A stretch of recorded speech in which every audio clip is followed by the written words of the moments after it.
Welcome back, fellow viewers and unpaid carers. This is the second video regarding my latest book, Experiencing Mental Health Caregiving. This book helps raise awareness of unpaid carers providing care to someone close suffering mental illness. The book highlights the experiences of providing unpaid care. For Chapter 2 of this book, Getting Your Carer's Voice Out There, I asked carers several questions, but this video will look at the first question, that being, why is it important to tell your story as a carer? Now, the reason I asked such a question is that I feel using your voice as a carer can help others understand what experiences unpaid carers have to go through. It's not a good idea to assume all carers experience the same thing. Just like with my first video, I'll sum up a few responses from those regarding using your carer's voice or telling your story as a carer. One carer actually responded in that book for Chapter 2, I feel it's important to get my story as a carer out there. I felt alone when I was caring for my son, and I used to visit my son in hospital, was under lock and key, and don't mix with other families.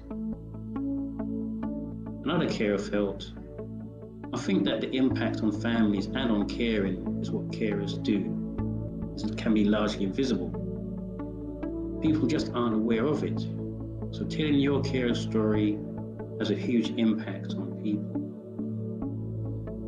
Another carer also summed up, caring for a family member or close friend can feel quite isolating at times. It's not necessarily something that your existing social network can relate to, and the situations that you have to deal with can be complex and also hard to explain to people who haven't been there. So telling your story and hearing stories told by other carers is one way that we can help people feel less alone. There is some comfort in shared experience. Now, I asked 6 other questions for Chapter 2, which at some point I'm happy to cover in a later video. But to sum up for this particular question, I noticed many of those responded that caring by default can be a private and personal experience. For others to understand, then carers are almost compelled to tell their story. But it does depend on who they tell their story to.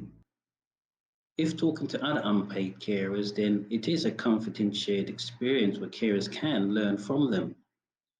But talking to those who may not understand can be challenging, as it depends on the impact that can be made. Do note that mental illness can carry stigma, so it can be very difficult for people to open up about it.